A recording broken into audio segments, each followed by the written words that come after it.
세찬 겨울바람이 폐허처럼 버려진 버스 정류장을 휘감았다. 깨진 유리창 사이로 칼날 같은 바람이 들어와 열살백이 강민준의 작은 몸을 사정없이 때렸다. 하늘은 먹물을 뿌린 듯 어두컴컴했고 가끔씩 멀리서 들려오는 찻소리만이 세상에 홀로 남겨진 듯한 소년의 고독을 더욱 깊게 만들었다. 민주는 낡은 벤치에 최대한 몸을 웅크린 채 얼마 전 엄마 아빠가 황급히 떠나며 남긴 말을 되새겼다. 민준아, 여기서 잠깐만 기다려. 금방 다시 올게. 알았지, 착한 아들.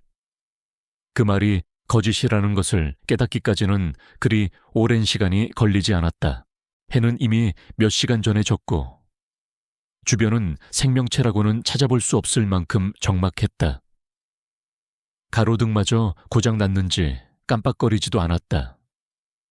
민준의 작은 손은 이미 감각을 잃은 지 오래였고 입술은 파랗게 질려 저절로 떨려왔다. 배도 고팠지만 그보다 더 견디기 힘든 것은 심장을 짓누르는 듯한 두려움과 외로움이었다. 이아마, 아바. 작은 목소리는 바람 소리에 묻혀 누구에게도 닿지 못했다. 눈물이 핑 돌았지만 민주는 이를 악물고 울음을 참았다. 울면 모든 것이 끝장날 것 같았다. 여기서 약해지면 안 된다. 엄마 아빠는 분명 사정이 있어서 늦는 걸 거야. 그렇게 스스로를 다독였지만 시간이 흐를수록 희망은 모래알처럼 손가락 사이로 빠져나갔다. 주변은 온통 어둠뿐이었다. 정류장 뒤편으로는 앙상한 나뭇가지들이 괴물처럼 그림자를 들이우고 있었고 가끔씩 부엉이 소리인지 정체 모를 동물의 울음소리가 들려올 때마다 민주는 화들짝 놀라 몸을 떨었다. 주머니 속에 있던 작은 사탕 하나를 꺼내 입에 넣었다. 단맛이 아주 잠깐이나마 위안을 주었지만 곧이어 찾아오는 공복감과 추위는 더욱 매서웠다. 몇 시간이나 지났을까? 민주는 이제 시간 감각마저 잃어버린 듯 했다. 벤치에 기대 앉아 깜빡 잠이 들었다가도 살을 내는 추위에 금방 다시 깨어나기를 반복했다. 꿈속에서는 따뜻한 집, 엄마가 끓여주던 김치찌개 냄새, 아빠의 넓은 등이 나타났다가 사라졌다. 현실로 돌아올 때마다 가슴 한구석이 아려왔다. 그때였다. 저 멀리서 두 개의 밝은 빗줄기가 어둠을 가르며 다가오는 것이 보였다. 자동차 불빛이었다. 민준의 심장이 세차게 뛰기 시작했다. 혹시 엄마 아빠일까?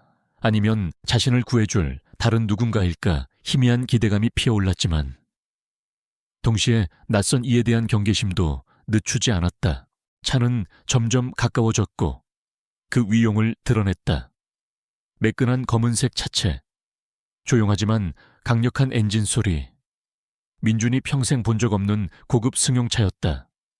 차는 정류장 바로 앞에 멈춰 섰고 잠시 정적이 흘렀다. 민준은 숨을 죽인 채 차 안을 살폈지만 어두워서 잘 보이지 않았다. 운전석 문이 열리고 한 남자가 내렸다. 키가 크고 다부진 체격, 값비싸 보이는 검은색 코트를 입고 있었다. 남자의 얼굴은 그림자에 가려 잘 보이지 않았지만 전체적인 분위기에서 냉철함과 위압감이 느껴졌다. 남자는 주변을 한번 쓱 둘러보더니 벤치 구석에 웅크리고 있는 작은 형체를 발견했다. 이강혁이었다. 국내 굴지의 대기업 JH그룹을 이끄는 젊은 CEO. 그는 오늘 지방의 한 공장 시차를 마치고 서울로 돌아가던 중이었다.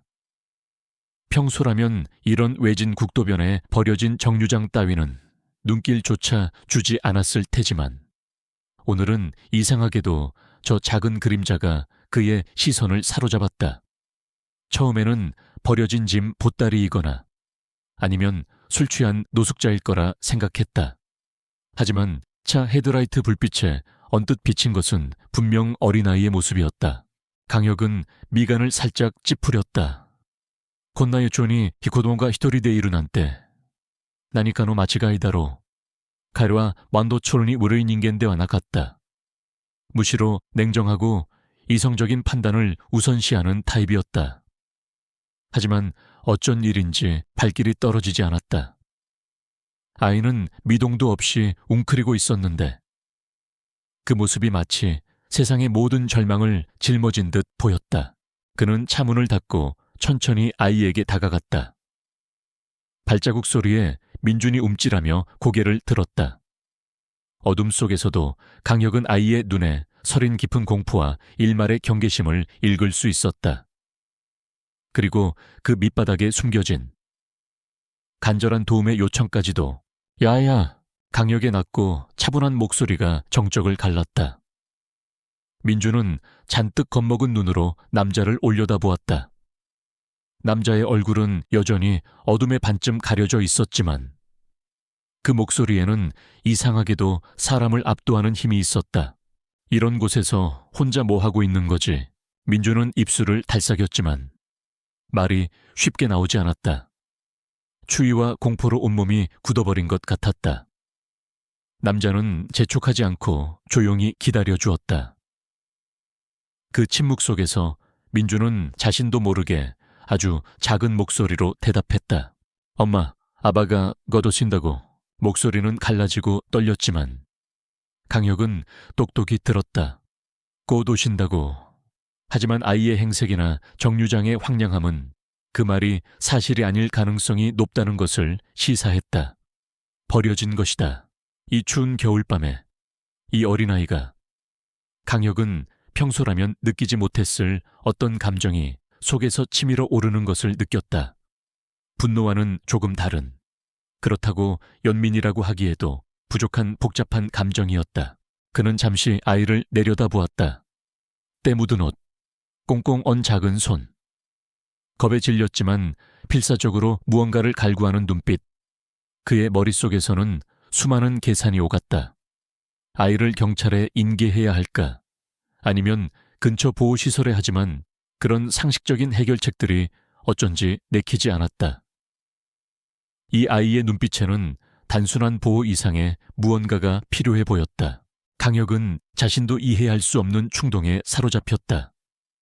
평생 효율과 결과를 중시하며 살아온 그였지만 지금 이 순간만큼은 그런 것들이 중요하지 않게 느껴졌다. 그는 코트 주머니에서 휴대폰을 꺼내 어디론가 짧게 통화했다. 그러고는 다시 민준을 향해 몸을 숙였다. 이름이 뭐지? 강민준입니다. 민준이구나. 나는 이강혁이라고 한다. 남자는 처음으로 자신을 소개했다. 그리고는 잠시 망설이는 듯 하더니 결심한 듯 말했다. 일단 여기서 벗어나야겠다. 이대로 있다간 얼어 죽을지도 몰라. 나랑 같이 가겠니? 민준은 혼란스러웠다. 처음 보는 낯선 아저씨. 하지만 그의 눈빛은 이상하게도 믿음을 주었다. 그리고 무엇보다 이 지긋지긋한 추위와 외로움에서 벗어날 수 있다는 희망이 보였다. 민주는 아주 작게 고개를 끄덕였다. 그 작은 움직임이 앞으로 그의 인생을 송두리째 바꿔놓을 결정이라는 것을. 10살배기 소년도, 냉철한 CEO도 아직은 알지 못했다. 강혁은 더 이상 아무 말 없이 민준의 작은 손을 잡았다. 얼음장처럼 차가운 손이었다. 그는 조심스럽게 아이를 일으켜 세워 자신의 차로 이끌었다. 민준은 비틀거리면서도 남자의 손을 놓지 않고 따랐다. 따뜻한 차 안에 들어서자 온몸의 긴장이 풀리면서 참았던 눈물이 하염없이 흘러내렸다. 강혁은 아무 말 없이 부드러운 담요를 꺼내 민준의 몸을 감싸주고 히터를 최대한 강하게 틀었다. 차는 부드럽게 어둠 속을 미끄러져 나갔다. 새로운 운명을 향해. 차가 멈춘 곳은 민준이 상상조차 해본 적 없는 거대한 저택 앞이었다. 높다란 담장과 육중한 철문은 마치 성벽처럼 느껴졌고 그 안으로 언뜻 보이는 정원은 끝없이 펼쳐진 숲과 같았다. 버스 정류장의 황량함과는 극단적으로 대비되는 풍경이었다. 강혁은 말없이 민준을 데리고 안으로 들어섰다. 실내는 바깥보다 더 압도적이었다. 대리석 바닥은 거울처럼 반짝였고 천장은 끝없이 높아 보였으며 벽에 걸린 그림들은 민준이 아는 어떤 박물관의 것보다도 커다랗고 화려했다. 따라와. 강혁의 목소리는 여전히 낮고 차분했지만 그 안에는 거스를 수 없는 힘이 실려 있었다. 민준은 주눅이 들어 고개만 끄덕이며 그의 뒤를 따랐다. 발소리 하나하나가 넓은 공간에 울려 퍼지는 것 같아 조심스러웠다. 집 안은 온기가 가득했지만 민준에게는 왠지 모르게 버스 정류장의 칼바람보다 더 차갑게 느껴졌다. 모든 것이 너무나 크고 너무나 낯설고 너무나 비현실적이었다. 강혁은 민준을 2층의 한 방으로 안내했다. 방은 민준이 살던 작은 집 전체보다도 넓어 보였다. 커다란 침대와 책상, 옷장, 그리고 한쪽 벽면 전체가 유리창으로 되어 있어 바깥 정원이 한눈에 들어왔다. 오늘부터 네가 지낼 방이다. 강혁이 말했다.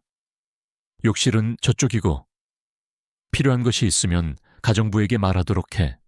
곧 사람이 올 거다. 민준은 그저 멍하니 서 있을 뿐이었다. 이게 꿈인가 생시인가? 엄마 아빠는 어디에 있는 걸까? 왜 나는 여기에 있는 걸까?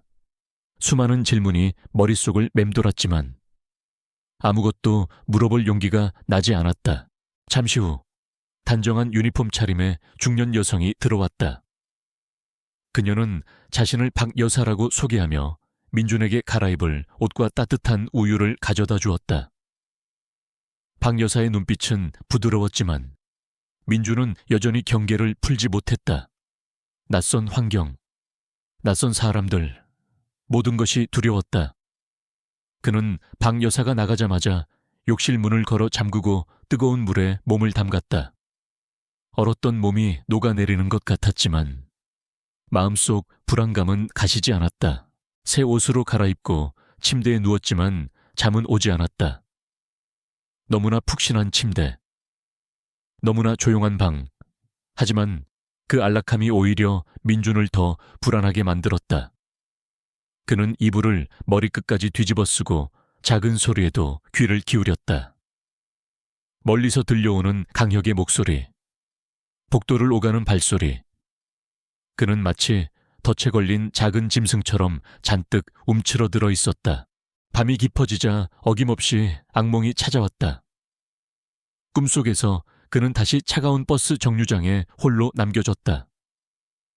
엄마 아빠는 점점 멀어져 갔고 아무리 소리쳐 불러도 돌아보지 않았다. 어둠 속에서 정체 모를 그림자들이 다가와 그의 발목을 잡으려 했다. 안 돼 오지마 소리를 지르며 잠에서 깨어났을 때 온몸은 식은땀으로 젖어 있었고 심장은 미친 듯이 뛰고 있었다. 그는 한동안 거친 숨을 몰아쉬며 어둠 속에서 공포에 떨어야 했다. 다음 날 아침 민준은 부은 눈으로 일어났다. 밤새 제대로 자지 못한 탓에 머리가 무거웠다. 박 여사가 차려준 아침 식사는 그가 평생 먹어본 어떤 음식보다도 훌륭했지만 입맛이 없어 거의 먹지 못했다. 강혁은 아침 일찍 회사로 나갔는지 보이지 않았다. 민준은 거대한 저택에 홀로 남겨진 기분이었다. 그는 방 안을 서성이거나 창밖을 하염없이 바라보며 시간을 보냈다. 가끔 박 여사가 와서 말을 걸었지만 그는 단답형으로 대답하거나 고개를 숙일 뿐이었다. 강혁은 회사에서도 민준이 마음에 걸렸다. 어젯밤 아이의 겁에 질린 눈빛, 그리고 자신도 모르게 내밀었던 손길. 그는 평소 자신의 행동 패턴과는 너무나 다른 일이었다는 것을 알고 있었다. 그저 변덕이었을까? 아니면 그 아이에게서 무언가 특별한 것을 느꼈던 걸까? 그는 비서에게 민준의 부모에 대해 간단히 알아보라고 지시했다. 버려진 아이라면 당연히 거쳐야 할 절차라고 생각했지만 마음 한구석에서는 그것이 단순한 유기가 아닐 수도 있다는 불길한 예감이 들었다. 며칠이 흘렀다. 민주는 여전히 저택 생활에 적응하지 못했다. 그는 거의 말을 하지 않았고 항상 주변을 살피며 불안한 기색을 보였다. 밤마다 악몽에 시달리는 듯했고 식사량도 눈에 띄게 줄었다. 강혁은 그런 민준을 조용히 관찰했다. 그는 아이에게 섣불리 다가가기보다는 시간을 주기로 했다. 하지만 아이의 상태는 좀처럼 나아질 기미를 보이지 않았다. 어느 날 저녁, 강혁은 평소보다 일찍 퇴근했다. 서재에서 업무를 보고 있는데 문 밖에서 작은 소리가 들려왔다. 그는 조용히 문을 열고 밖을 내다보았다. 민준이 복도 끝에서 서성이고 있었다. 마치 길을 잃은 아이처럼 어디로 가야 할지 몰라 망설이는 듯했다. 강혁은 잠시 망설이다가 아이에게 다가갔다. 민준아. 민준은 화들짝 놀라며 강혁을 바라보았다. 그 눈빛에는 또다시 두려움이 어렸다. 왜 그러고 있니? 필요한 거라도 있어. 강혁이 부드럽게 물었다. 민준은 고개를 저었다. 그리고는 아주 작은 목소리로 말했다. 아무것도 아니에요. 하지만 그의 눈은 다른 말을 하고 있었다. 강혁은 아이의 눈높이에 맞춰 몸을 낮추었다. 여긴 이제 내 집이나 마찬가지다. 불편하게 생각할 것 없어. 그의 말에도 민주는 여전히 불안한 표정이었다. 강혁은 문득 아이의 손목에 희미하게 남은 멍 자국을 발견했다. 아주 오래된 것 같지는 않았지만 그렇다고 방금 생긴 상처도 아니었다. 설마 그는 불길한 상상을 애써 지웠다. 혹시 무서운 꿈이라도 꾸니? 민주는 움찔했지만 아무 대답도 하지 않았다. 하지만 그것은 긍정의 의미로 받아들여졌다. 강혁은 잠시 생각에 잠겼다. 이 아이에게는 단순한 의식주 제공 이상의 무언가가 필요했다. 마음의 상처가 너무 깊어 보였다. 그는 자신이 이 아이의 삶에 얼마나 깊이 관여해야 할지, 또 관여할 수 있을지 가늠하기 어려웠다. 하지만 한 가지 확실한 것은 이대로 방치할 수는 없다는 것이었다. 나와 잠시 얘기 좀 할까? 강혁은 민준을 서재로 데리고 들어갔다. 따뜻한 코코아를 한 잔 건네자. 민준은 작은 손으로 컵을 감싸 쥐었다. 민준아, 나는 내게 해를 끼칠 사람이 아니야. 믿어도 좋다. 강혁이 조심스럽게 말을 꺼냈다. 네가 왜 혼자 있었는지, 어떤 일을 겪었는지 다 말하지 않아도 괜찮아. 하지만 네가 힘들다면 나에게 말해도 돼. 민주는 말없이 코코아만 내려다보았다. 그의 작은 어깨가 미세하게 떨리고 있었다. 강혁은 비서로부터 받은 보고서를 떠올렸다. 민준의 부모에 대한 기록은 찾을 수 없었다. 주민등록번호도, 가족관계도 아무것도 없었다. 마치 처음부터 존재하지 않았던 사람처럼. 이것은 단순한 아동 유기가 아니었다. 무언가 복잡한 사정이 얽혀 있음이 분명했다. 어떤 사람들은 나쁜 사람들이에요. 한참 만에 민준이 입을 열었다. 목소리는 거의 들리지 않을 만큼 작았다. 강혁은 숨을 죽이고 다음 말을 기다렸다. 엄마 아빠는 그 사람들 때문에 도망쳐야 했어요. 나도. 민준의 눈에 눈물이 그렁그렁 맺혔다. 나 때문에 엄마 아빠가 위험해질까봐. 그래서 더 이상 말을 잇지 못하고 민준은 울음을 터뜨렸다. 그동안 억눌러 왔던 모든 감정이 한꺼번에 폭발한 듯했다. 강혁은 아무 말 없이 아이의 등을 가만히 토닥여 주었다. 아이의 울음소리는 그의 마음 가장 깊은 곳을 건드렸다. 그는 이 작은 아이가 짊어진 고통의 무게를 어렴풋이나마 느낄 수 있었다. 그리고 그 고통의 근원을 찾아내야 한다는 강한 책임감을 느꼈다. 이것은 더 이상 단순한 동정심이 아니었다. 시간은 약이라는 말이 있지만 10살 민준에게는 더디게만 흘러갔다.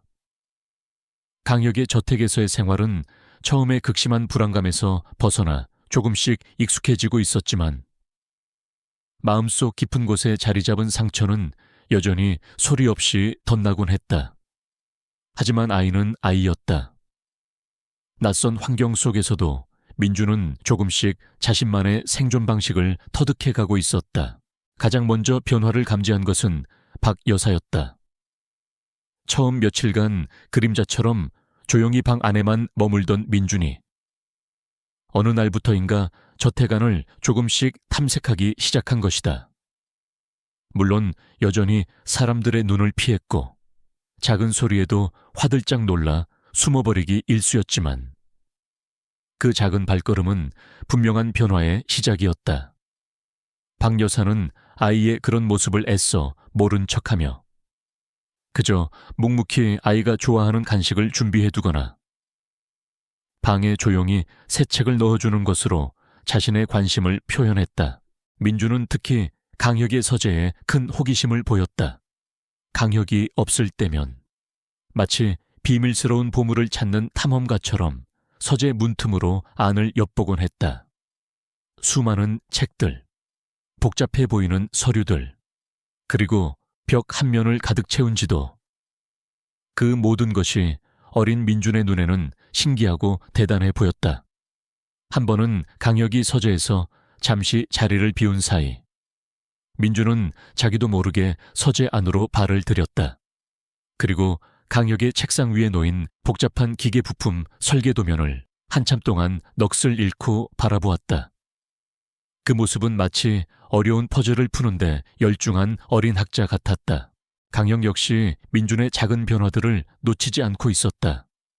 아이는 여전히 말이 없었고 먼저 다가오는 법도 없었지만 예전처럼 극도의 공포에 질린 모습은 아니었다. 가끔 식사 시간에 마주칠 때면 민준은 강혁의 눈을 피하지 않고 짧게나마 시선을 맞추기도 했다. 그럴 때마다 강혁은 아이의 눈동자 깊은 곳에서 나이답지 않은 총기와 강한 의지를 읽을 수 있었다. 어느 날 저녁, 강혁은 서재에서 중요한 계약 서류를 검토하고 있었다. 바로 그때 누군가 서재 문을 아주 조심스럽게 두드렸다. 박 여사인가 싶어 들어오라고 말하자 문이 살짝 열리고 민준이 고개를 빼꼼 내밀었다. 강혁은 적잖이 놀랐지만 애써 태연한 표정을 지었다. 무슨 일이니? 민준은 잠시 망설이더니 작은 목소리로 물었다. 아저씨, 지금 바쁘세요? 아니, 괜찮다. 들어오렴. 민준은 여전히 머뭇거리며 안으로 들어섰다. 손에는 며칠 전 박 여사가 넣어준 과학 그림책이 들려 있었다. 이거 잘 모르겠어요.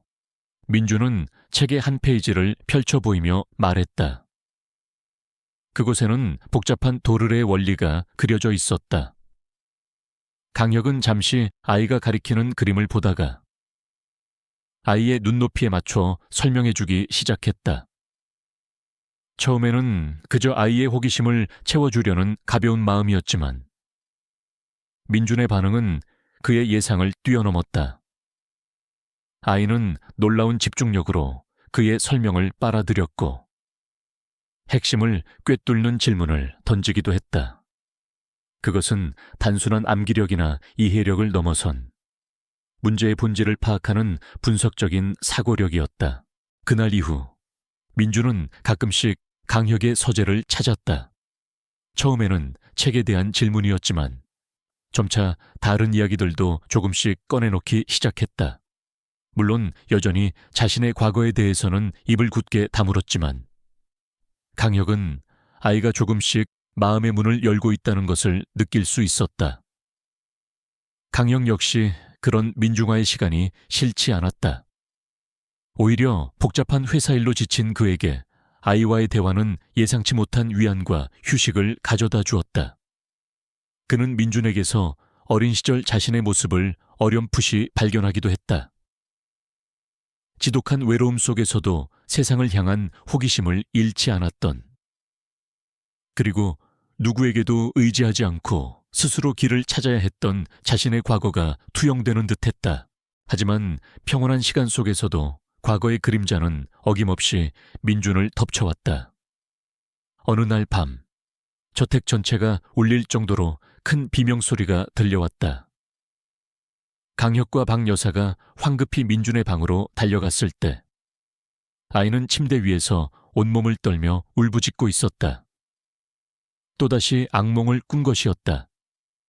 괴물들이 쫓아와요. 엄마, 아빠. 민준은 횡설수설하며 강혁의 팔을 붙잡았다. 아이의 눈은 극도의 공포로 가득 차 있었다. 강혁은 아이를 끌어안고 괜찮다고, 아무 일도 없을 거라고 다독였지만 아이의 공포는 쉽게 가라앉지 않았다. 그날 밤, 강혁은 처음으로 민준의 방에서 함께 밤을 지새웠다. 아이가 잠든 후에도 그는 한참 동안 아이의 얼굴을 내려다보았다. 이 작은 아이가 대체 어떤 끔찍한 일을 겪었기에 이토록 고통스러워하는 것일까? 민준의 악몽은 그 후로도 간헐적으로 계속되었다. 꿈의 내용은 조금씩 달랐지만 항상 누군가에게 쫓기거나 소중한 것을 잃어버리는 내용이었다. 그리고 꿈속에서 민준은 종종 의미를 알 수 없는 단어들을 중얼거렸다. 붉은 상자, 숲속의 집, 배신자. 강혁은 그 단어들을 조용히 기록해 두었다. 그것들이 민준의 과거를 푸는 열쇠가 될지도 모른다고 생각했기 때문이다. 강혁의 지시를 받은 조사팀은 민준의 부모에 대한 흔적을 찾기 위해 다방면으로 노력했지만 결과는 실망스러웠다. 마치 처음부터 존재하지 않았던 사람들처럼 그들의 과거는 깨끗하게 지워져 있었다. 이것은 일반적인 실종이나 유기가 아니었다. 누군가가 의도적으로 그들의 흔적을 없애고 있다는 강력한 증거였다. 강혁은 사태의 심각성을 깨달았다. 민준은 단순한 고아가 아니라 거대한 음모의 한가운데 놓여 있는지도 몰랐다. 그리고 그 음모의 주체는 상상 이상의 힘을 가진 존재일 가능성이 높았다. 강혁은 민준에 대한 경호를 강화하는 한편 더욱 은밀하고 치밀하게 조사를 진행하도록 지시했다. 그는 민준의 기억 속에 숨겨진 단서들을 찾아내기 위해 아동심리 전문가와 상담을 시작하는 것도 고려했다. 하지만 동시에 아이에게 더 큰 트라우마를 줄 수도 있다는 생각에 망설여졌다. 그러던 어느 날 민준이 그린 그림 한 장이 강혁의 시선을 사로잡았다. 아이는 종종 스케치북에 이런저런 그림을 그리곤 했는데 대부분은 자동차나 로봇 혹은 상상 속의 동물들이었다. 하지만 그날 민준이 그린 그림은 달랐다. 어두운 숲속에 자리한 작은 오두막집, 그리고 그 집 창문에서 새어나오는 희미한 불빛. 그림 자체는 평범해 보였지만 강혁은 그 그림에서 설명할 수 없는 불안감과 슬픔을 느꼈다. 민준아, 이 그림은 뭐니? 민준은 그림을 내려다보며 작은 목소리로 대답했다. 꿈에서 봤어요. 아주 오래된 꿈 같아요. 오래된 꿈. 네, 그런데 자꾸만 생각나요. 저 집에 누가 있었던 것 같아요. 민준의 눈빛이 불안하게 흔들렸다. 하지만 기억나지 않아요. 강혁은 민준의 어깨를 가만히 감쌌다. 아이의 기억은 봉인된 판도라의 상자 같았다. 그 안에는 무엇이 들어있을까? 그리고 그 상자를 여는 순간 어떤 일들이 벌어지게 될까? 그는 알 수 없었지만 이제 더 이상 외면할 수 없다는 것을 직감했다. 민준의 과거는 단순한 불행이 아니었다. 그것은 반드시 밝혀내야 할 진실이자 되찾아야 할 정의와 관련된 문제였다. 그리고 그 길에 어떤 위험이 도사리고 있든 그는 이 아이를 지켜내겠다고 다시 한번 굳게 다짐했다. 강혁은 더 이상 민준의 과거를 덮어둘 수 없다고 판단했다. 아이의 악몽과 단편적인 기억들, 그리고 조사팀이 가져온 존재하지 않는 부모에 대한 보고는 단순한 우연이나 불행으로 치부하기에는 너무나 많은 의문점을 남겼다. 그는 JH그룹 내에서도 가장 신뢰하는 보안팀장인 초해 실장에게 민준의 사건을 전담시켰다. 초해 실장은 과거 국가정보기관에서 활동했던 베테랑으로 어떠한 흔적도 없이 사라진 사람들을 찾아내는 데에는 타의 추종을 불허하는 인물이었다. 단순 실종이나 유기가 아닙니다. 이건 전문가의 솜씨입니다. 최 실장은 강혁에게 보고하며 심각한 표정을 지었다. 아이 부모의 모든 기록이, 심지어 병원 진료 기록이나 금융거래 내역까지 깨끗하게 삭제되어 있습니다. 이런 수준의 정보 통제는 개인이 할 수 있는 일이 아닙니다. 배후에 거대한 조직이 연루되어 있을 가능성이 높습니다. 강혁의 미간에 깊은 주름이 패였다. 그는 초의 실장에게 JH그룹의 모든 자원을 동원해서라도 진실을 밝혀내라고 지시했다. 돈이 얼마가 들든 시간이 얼마나 걸리든 상관없었다. 그는 민준의 눈 속에 담긴 깊은 슬픔과 공포의 근원을 반드시 찾아내야 했다. 그리고 그 아이를 위험에 빠뜨린 자들을 용서할 수 없었다. 조사는 극비리에 진행되었다. 최 실장과 그의 팀은 민준이가 처음 발견되었던 버스 정류장 주변부터 다시 샅샅이 뒤지기 시작했다. CCTV 기록은 이미 삭제된 후였지만 그들은 포기하지 않고 주변 상점이나 개인 주택의 블랙박스, 심지어는 교통정보 수집용 카메라까지 샅샅이 확인했다. 그 과정에서 그들은 아주 희미하지만 결정적인 단서 하나를 찾아냈다. 민준이가 버려지던 날, 정류장 근처를 맴돌던 검은색 승합차 한 대, 번호판은 위조된 것이었고 차량 역시 대포차일 가능성이 높았지만 그것은 분명한 실마리였다.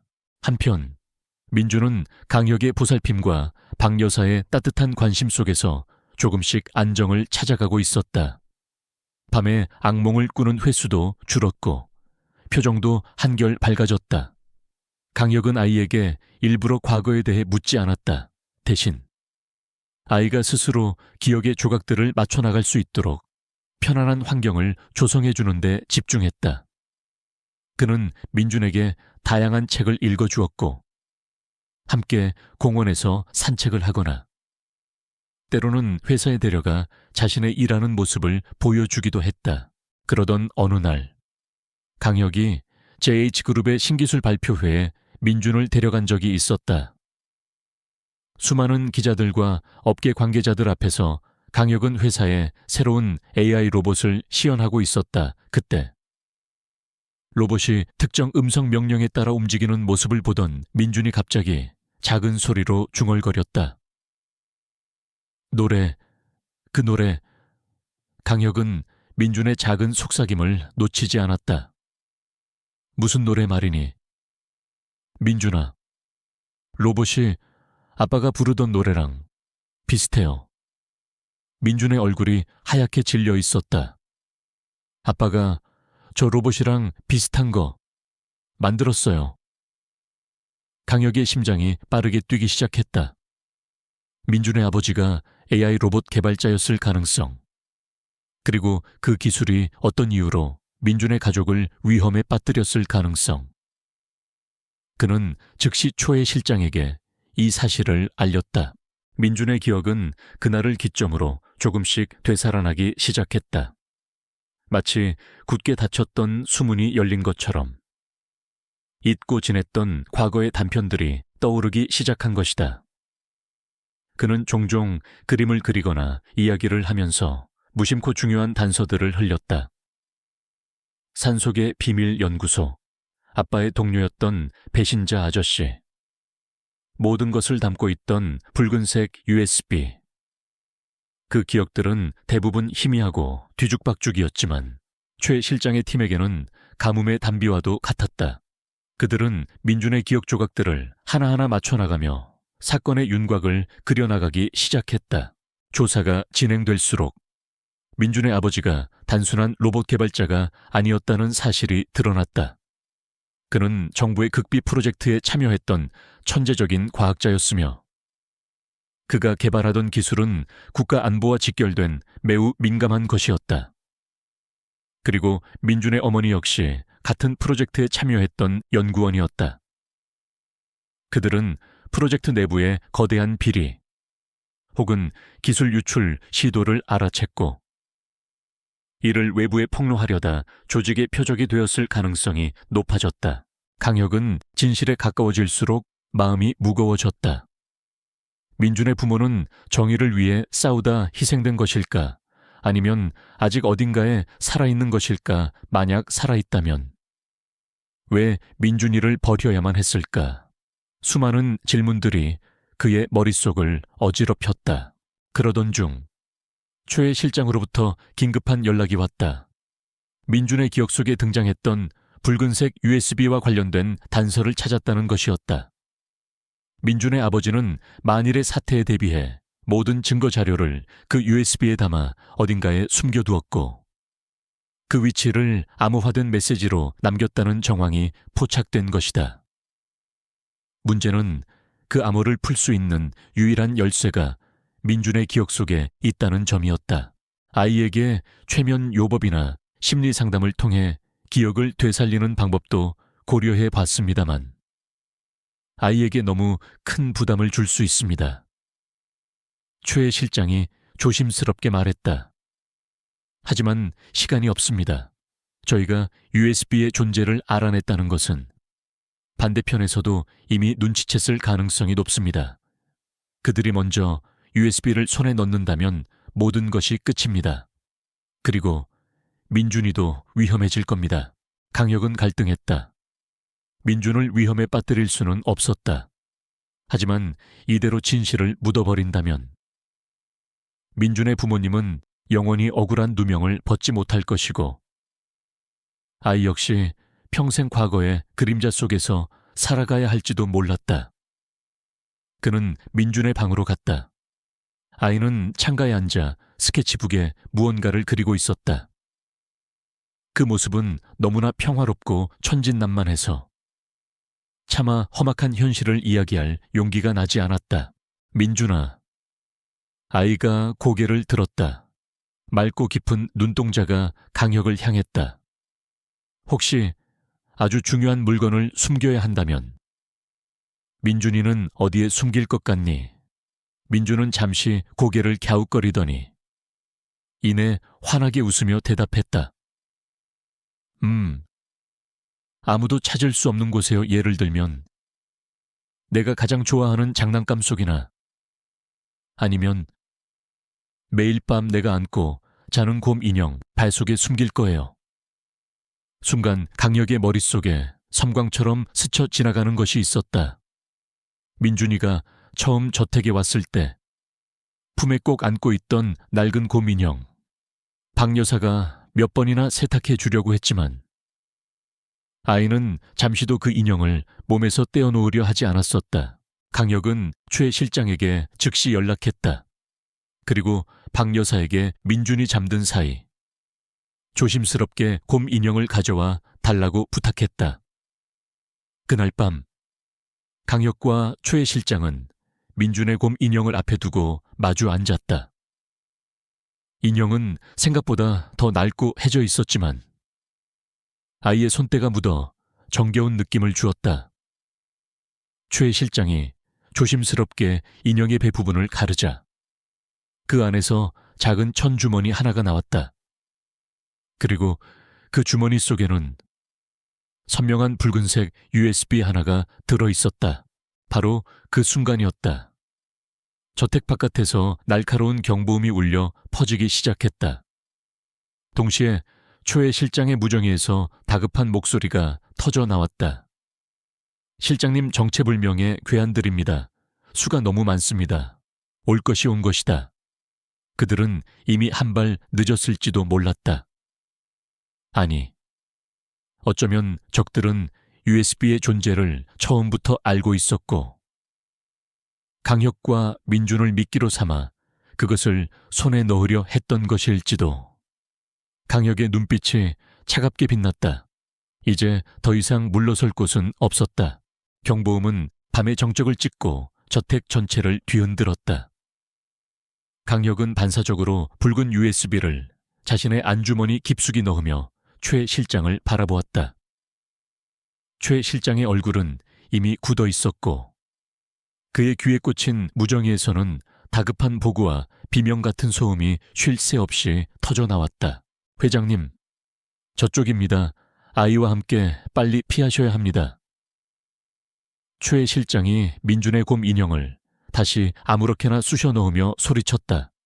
그의 눈빛은 냉철했지만 상황의 긴박함을 숨기지는 못했다.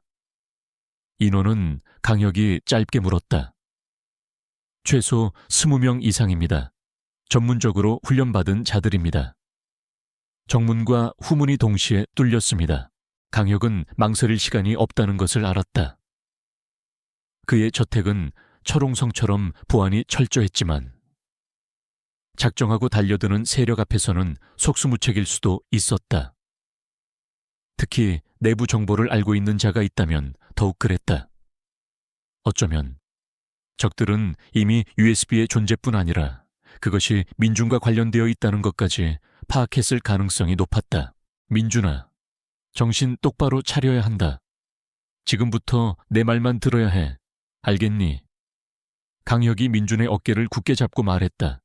민준은 창백하게 질린 얼굴이었지만 눈빛만은 이상할 정도로 침착했다. 그는 고개를 힘차게 끄덕였다. 짧은 시간이었지만 강혁이라는 존재는 이미 아이에게 절대적인 믿음을 주고 있었다. 최 실장, 아이는 내가 맡겠다. 자네는 팀을 지휘해서 최대한 시간을 벌어줘. 그리고 지원 요청은 이미 했습니다. 하지만 가장 가까운 지원팀도 최소 15분은 걸립니다. 15분. 그 시간 안에 모든 것이 결정될 수도 있었다. 강혁은 민준의 손을 잡고 서재의 비밀 통로로 향했다. 평소에는 서재 뒤편의 책장으로 위장되어 있었지만 특정 부분을 누르자 책장이 옆으로 미끄러지며 어두운 통로가 나타났다. 이 통로는 저택 지하에 위치한 비상대피실과 연결되어 있었다. 강혁은 이런 날이 오기를 바라지는 않았지만 만약을 대비해 철저히 준비해두었던 것이다. 통로 안은 비상등만이 희미하게 빛나고 있었다. 강혁은 민준을 앞세우고 빠르게 걸었다. 등 뒤에서는 총성과 외침, 무언가 부서지는 소리가 아련하게 들려왔다. 민준은 작은 손으로 강혁의 옷자락을 꽉 쥔 채 넘어지지 않으려 안간힘을 썼다. 공포에 질려 울음을 터뜨릴 법도 했지만 아이는 입술을 깨물며 묵묵히 강혁을 따랐다. 그 모습이 강혁의 마음을 더욱 아프게 했다. 비상대피실은 외부와 완벽하게 차단된 공간이었다. 두꺼운 강철문, 독립된 환기 시스템, 그리고 최소 일주일은 버틸 수 있는 비상식량과 통신 장비까지 갖춰져 있었다. 문을 셔터 내리자 바깥의 소음이 거의 완벽하게 차단되었다. 이제 괜찮을 거다. 여기는 안전해. 강혁이 민준의 등을 토닥이며 말했다. 민준은 그제야 긴장이 풀리는 듯 거친 숨을 몰아쉬었다. 하지만 눈에는 여전히 불안감이 가득했다. 아저씨, 바깥에 있는 사람들은요, 박 여사님은요, 최 실장이 잘 대처하고 있을 거야. 그리고 박 여사는 오늘 휴가 중이라 저택에 없어. 강혁은 일부러 태연하게 말했지만 그의 마음도 편치 않았다.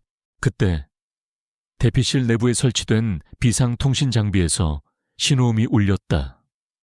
강혁이 수화기를 들자 최 실장의 다급한 목소리가 들려왔다. 회장님 적들이 비상대피실의 위치를 알고 있는 것 같습니다. 지금 그쪽으로 향하고 있습니다. 강혁의 얼굴이 싸늘하게 굳었다. 내부 조력자가 있는 것이 분명했다. 그렇지 않고서야 이렇게까지 정확하게 움직일 수는 없었다. 얼마나 버틸 수 있겠나. 5분도 장담하기 어렵습니다. 놈들이 폭탄을 사용하려 합니다. 최후의 보루마저 무력화될 위기였다. 강혁은 민준을 바라보았다. 아이는 두려움 속에서도 그의 눈을 똑바로 쳐다보고 있었다. 그 눈빛에서 강혁은 결단을 내려야 했다. 여기서 잡히면 모든 것이 끝이었다. USB도. 민준의 미래도. 민준아, 지금부터 내가 하는 말을 잘 들어야 한다. 강혁은 민준의 눈높이에 맞춰 무릎을 꿇었다. 이 USB는 아주 중요한 물건이다. 네 부모님의 명예를 되찾고 나쁜 사람들을 벌할 수 있는 유일한 증거야. 민준은 말없이 고개를 끄덕였다. 이 USB 안에는 암호가 걸려 있다. 그 암호는 아마도 너와 관련된 것일 가능성이 커. 네 기억 속에 그 열쇠가 있을지도 몰라.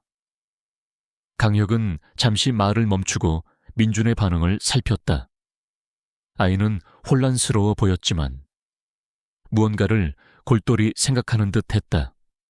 지금부터 우리는 여기서 나가야 한다.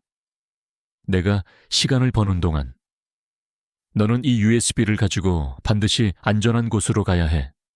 내가 알려주는 사람에게 이걸 전달해야 한다. 할 수 있겠니? 민준의 작은 얼굴에 결연한 빛이 스쳤다. 하지만 아저씨는요, 나는 괜찮다. 나중에 꼭 다시 만날 수 있을 거야. 강혁은 아이를 안심시키려 했지만 그것이 빈말이 될 수도 있다는 것을 알고 있었다. 바로 그때 대피실의 강철문이 거대한 폭발음과 함께 찌그러지기 시작했다. 적들이 기어코 문을 부수고 들어오려는 것이었다. 강혁은 민준의 손에 작은 위치 추적 장치와 비상 연락용 휴대폰을 쥐어주었다. 그리고 자신의 자켓 안주머니에서 다른 물건을 꺼내 민준의 손에 넘겼다. 그것은 JH그룹의 로고가 새겨진 평범한 만년필처럼 보였다. 이 만년필을 가지고 내가 말한 사람을 찾아가거라. 그는 믿을 수 있는 사람이다. 그가 널 도와줄 거야. 그리고 이 USB는 절대로 빼앗겨서는 안 된다. 강혁은 대피실 한쪽 벽면을 눌렀다. 그러자 또 다른 작은 비상 탈출구가 나타났다. 이 탈출구는 저택 외부의 숲으로 연결되어 있었다. 이 길로 나가면 숲이 나올 거다. 최대한 몸을 숨기면서 내가 알려준 장소로 이동해야 한다. 절대로 뒤돌아보거나 망설이면 안 돼. 강혁의 목소리는 단호했지만 그 속에는 아이를 향한 깊은 걱정과 안타까움이 배어 있었다. 민주는 눈물을 글썽였지만 울지 않았다. 그는 강혁의 눈을 똑바로 바라보며 작은 목소리로 말했다. 아저씨, 꼭 다시 만나요. 약속해요. 그래, 약속하마. 강혁은 민준의 머리를 한번 쓰다듬어 주었다. 강철문이 점점 더 심하게 뒤틀리고 있었다. 이제 시간이 거의 없었다. 가거라. 민준아 어서. 민준은 마지막으로 강혁을 한번 돌아본 후 작은 몸을 돌려 어두운 탈출구 속으로 사라졌다. 강혁은 민준의 모습이 완전히 사라질 때까지 그 자리에 서 있었다. 그리고는 천천히 몸을 돌려 부서지고 있는 강철문을 향해 다가갔다. 그의 손에는 어느새 묵직한 권총 한 자루가 들려 있었다. 그의 눈빛은 차갑게 빛나고 있었고 그 안에는 어떤 타협도 허용하지 않겠다는 결연한 의지가 담겨 있었다. 이제 그가 할 일은 단 하나. 민준이가 안전하게 탈출할 시간을 버는 것뿐이었다. 어둠 속을 달리며 민준은 강혁이 마지막으로 했던 말을 떠올렸다. 내 기억 속에 열쇠가 있을지도 몰라. 그는 달리면서 끊임없이 생각했다. 암호, 나와 관련된 것, 부모님, 붉은 상자, 숲속의 집, 배신자, 수많은 기억의 파편들이 머릿속을 어지럽게 맴돌았다. 그러다 문득 아주 어릴 적 아빠가 자신에게 자주 불러주던 자장가 한 구절이 떠올랐다. 그 자장가는 평범한 노래가 아니었다. 아빠는 항상 특정 단어들을 유난히 강조해서 불렀고 그 단어들을 연결하면 의미심장한 문장이 되곤 했다. 그때는 그저 아빠와의 놀이라고 생각했었다. 하지만 지금 생각해보니 별을 따라가면 가장 밝은 곳에 진실이 숨겨져 있단다. 민준의 발걸음이 잠시 멈칫했다. 별, 가장 밝은 곳, 진실. 이것이 단순한 자장가 가사였을까? 아니면 아빠가 남긴 메시지였을까? 그는 가슴이 세차게 뛰는 것을 느꼈다.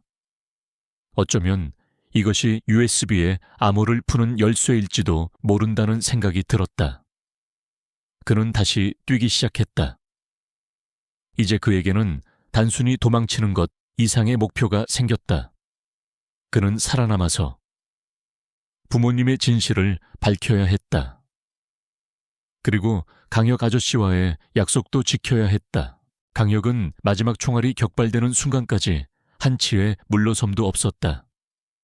비상 대피실의 좁은 입구는 그에게 유리한 지형이었지만 쏟아져 들어오는 적들의 수는 감당하기 어려웠다. 팔과 어깨에 총상을 입었지만 그는 고통을 느낄 새도 없이 반가쇠를 당겼다. 그의 목표는 오직 하나. 민준이가 안전하게 탈출할 시간을 최대한 버는 것이었다. 모든 것이 절망적으로 보이던 그때 굉음과 함께 대피실 천장 일부가 무너져 내리며 자욱한 연기가 피어올랐다. 그리고 그 영희 속에서 검은 복장의 사내들이 나타나 순식간에 남아있던 괴한들을 제압하기 시작했다. 최 실장이 이끄는 JH그룹의 정예 보안팀과 그가 요청했던 외부 지원 병력이었다. 회장님 괜찮으십니까? 최 실장이 피투성이가 된 강혁을 부축하며 외쳤다. 강혁은 희미하게 고개를 끄덕였다. 민준이는 아이는 무사한가? 아직 파악되지 않았습니다. 하지만 회장님께서 시간을 벌어주신 덕분에 아이가 탈출했을 가능성이 높습니다. 추적조를 이미 급파했습니다. 강혁은 안도의 한숨을 내쉬며 의식을 잃었다. 그가 다시 눈을 떴을 때는 모든 상황이 정리된 후였다. 그는 JH그룹 산하의 비밀 의료시설에 누워 있었고 최 실장이 그의 곁을 지키고 있었다. 민준이는 찾았나? 강혁이 가장 먼저 물었다. 네. 무사합니다. 회장님께서 말씀하신 장소에서 저희 요원과 접선했습니다. 아이는 회장님께서 주신 만년필을 보고 저희 쪽 사람이라는 것을 확신했다고 합니다. 최 실장의 보고에 강혁은 희미하게 미소 지었다. 그 만년필은 단순한 심표가 아니었다. 그 안에는 민준의 부모님이 남긴 또 다른 암호화된 메시지, USB의 존재를 뒷받침하는 추가 자료의 위치 정보가 담겨 있었다. 강혁은 민준이가 그것을 제대로 전달할 것이라고 믿었다. 민준은 강혁이 알려준 은신처에서 그가 말한 믿을 수 있는 사람을 만났다. 그는 전직 국가정보원 고위 간부이자 강혁의 오랜 조력자인 윤도준이었다. 민준은 윤도준에게 강혁이 건넨 만년필과 USB를 전달했고 떨리는 목소리로 아빠의 자장가에 대한 이야기를 꺼냈다. 별을 따라가면 가장 밝은 곳에 진실이 숨겨져 있단다.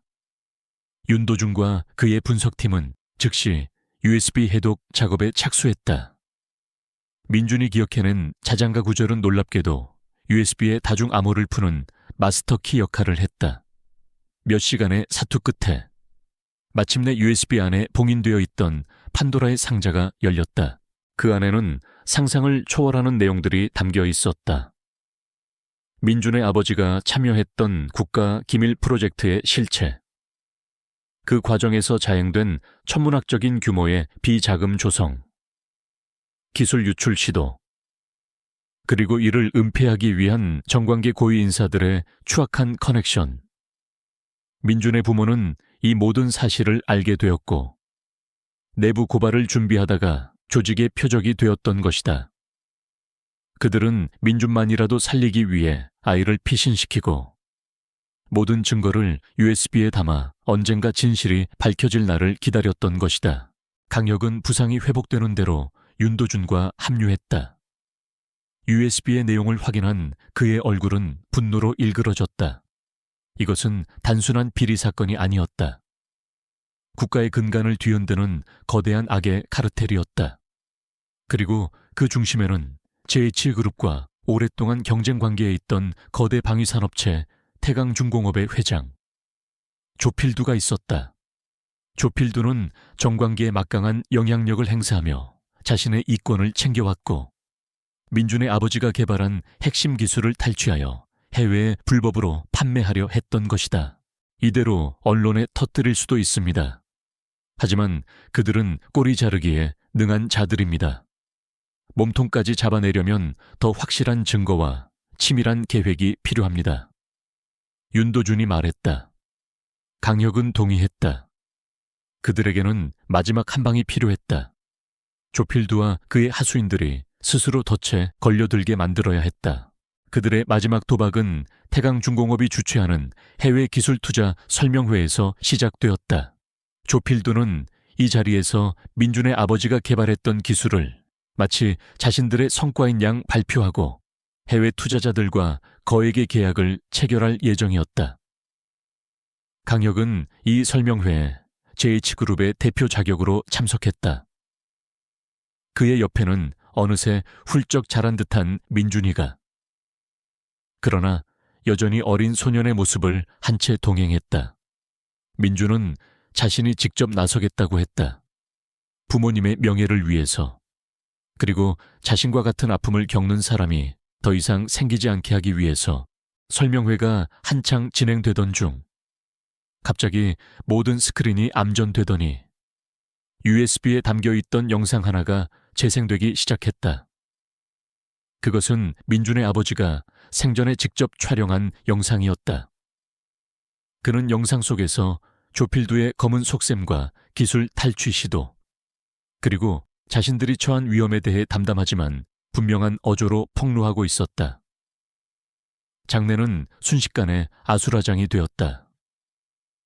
조필두는 얼굴이 하얗게 질린 채 버럭 소리를 질렀지만 아무도 그의 말을 듣지 않았다. 바로 그때 강혁이 단상 위로 올라섰다. 그의 손에는 또 다른 USB가 들려 있었다.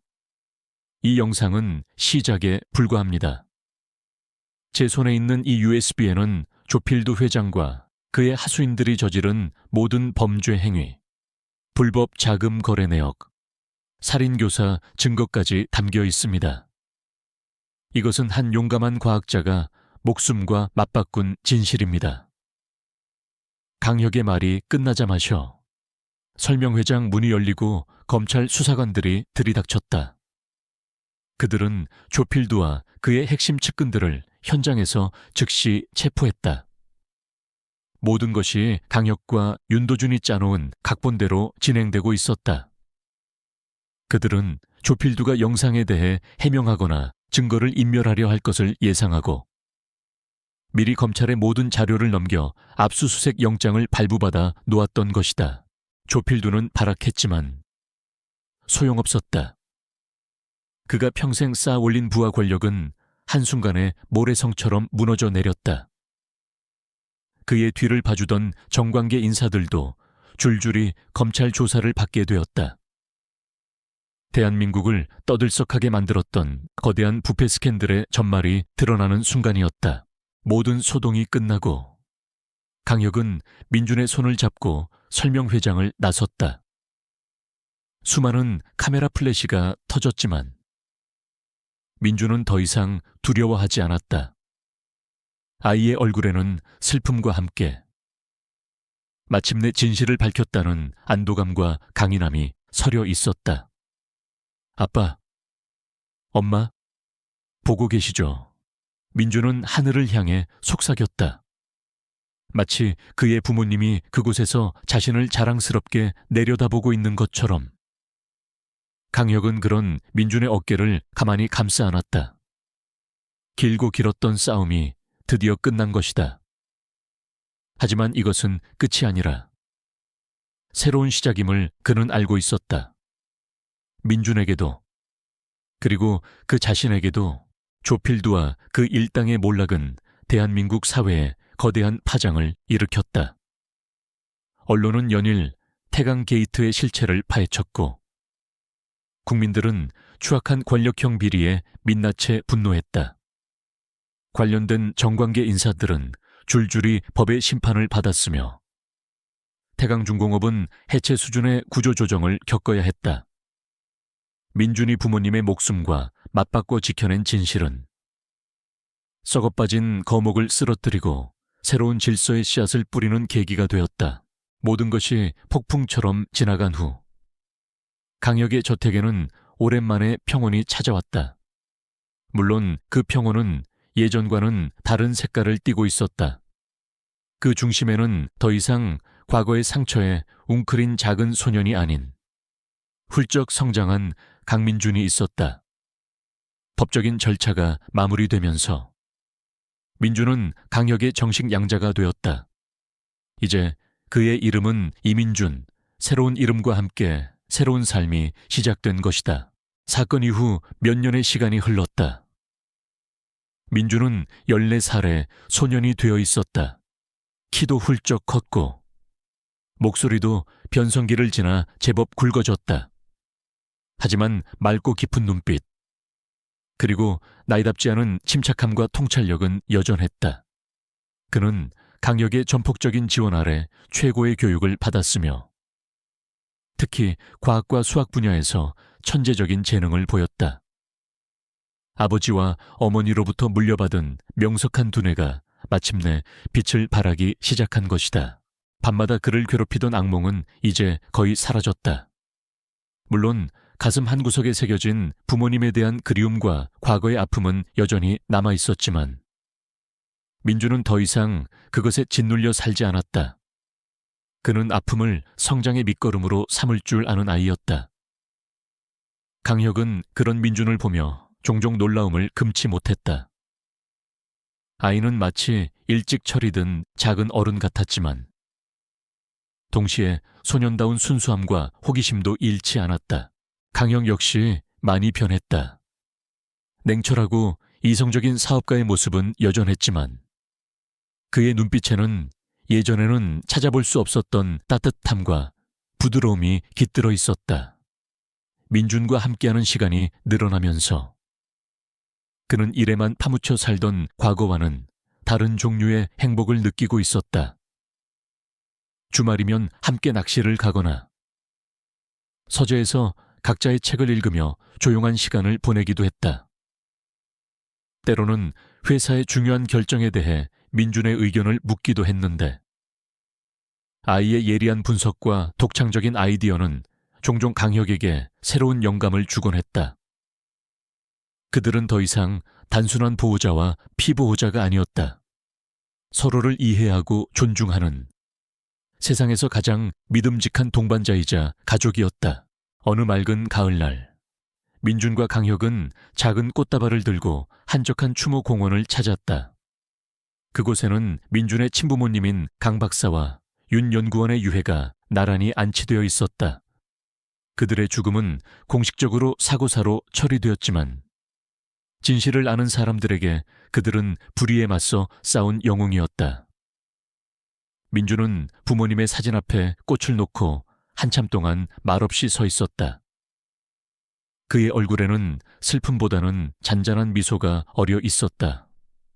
아빠, 엄마, 저 잘 지내고 있어요. 그리고 두 분이 자랑스러워 하실 만한 사람이 될게요.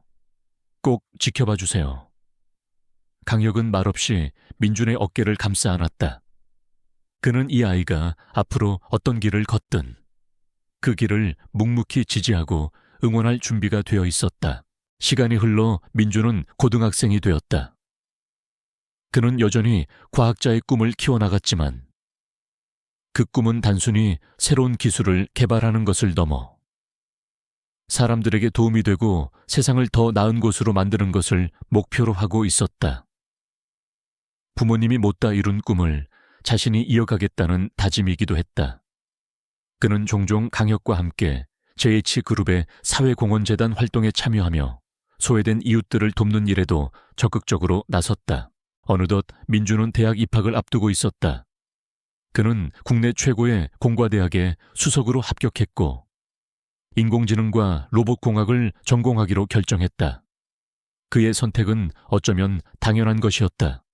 아버지의 유지를 잇고 그 기술이 다시는 악용되지 않도록 자신이 바로잡겠다는 의지의 표현이기도 했다.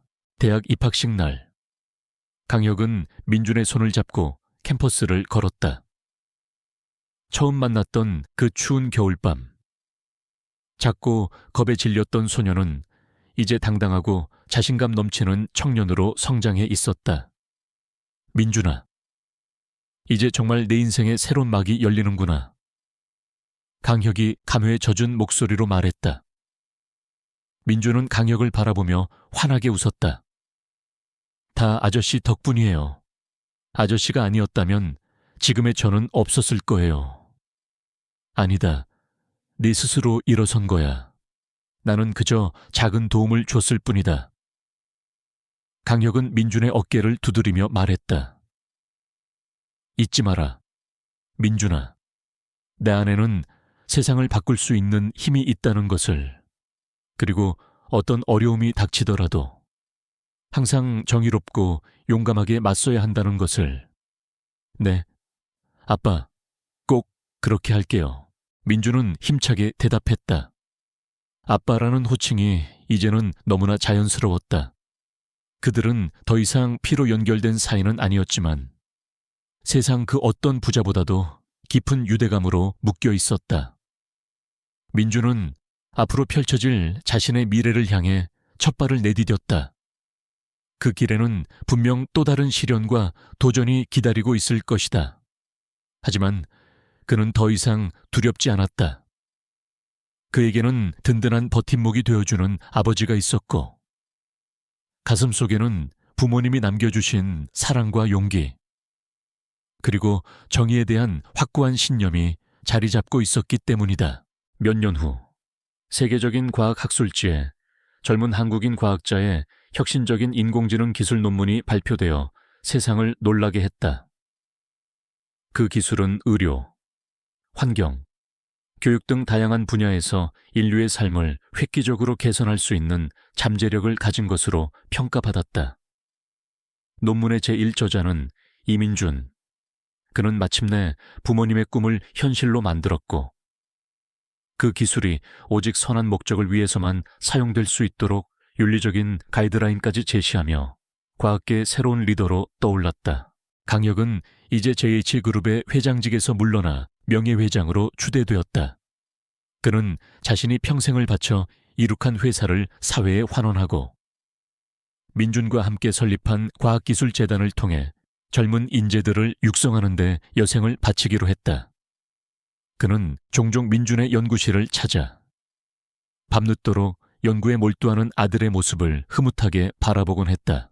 어느 눈부신 봄날, 민준은 강혁과 함께 처음 만났던 그 버려진 버스 정류장을 다시 찾았다. 모든 것이 변했지만 그날의 차가운 공기와 절망감, 그리고 자신에게 다가왔던 한 줄기 빛과 같았던 강혁의 모습은 여전히 그의 기억 속에 생생했다. 여기서 모든 것이 시작되었죠. 민준이 나지막이 말했다. 강혁은 말없이 민준의 어깨에 손을 얹었다. 버려졌던 소년과 냉정했던 CEO.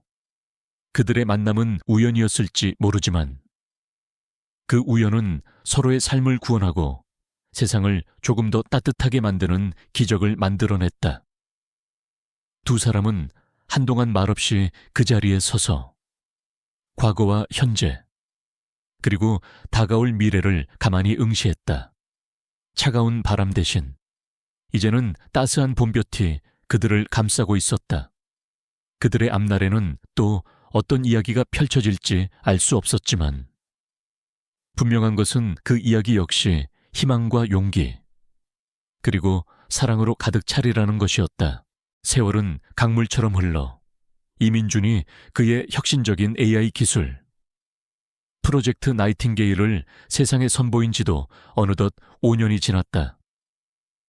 나이팅게일은 초기 목표였던 질병 진단 및 예방, 환경 문제 해결 분야에서 눈부신 성과를 거두며 인류의 삶에 긍정적인 변화를 가져왔다. 민주는 28배 젊은 나이에 세계에서 가장 영향력 있는 과학자 중 한 명으로 우뚝 섰고 그가 설립한 MJ 이노베이션은 JH그룹의 든든한 지원 아래 글로벌 테크 기업으로 성장했다. 강혁은 명예회장으로서 여전히 민준의 가장 든든한 정신적 지주이자 조언자 역할을 하고 있었다. 평화롭고 안정된 나날이었다. 적어도 표면적으로는 그랬다. 변화의 첫 번째 징후는 아주 사소한 곳에서부터 시작되었다. 나이팅게일의 핵심 알고리즘을 관리하는 민준의 연구팀에서 원인을 알 수 없는 데이터 변이가 감지된 것이다. 처음에는 단순한 시스템 오류이거나 외부의 해킹 시도일 것이라고 생각했다. 하지만 정밀 분석 결과 변이는 나이팅게일 스스로 만들어낸 것이었다. 마치 살아있는 유기체처럼. AI가 기존의 프로그래밍을 넘어서 자체적으로 학습하고 진화하며 새로운 코드 시퀀스를 생성하고 있었다. 이것은 민준조차 예상하지 못했던 창발적 행동이었다. 이건 마치 스스로 생각하는 것 같아.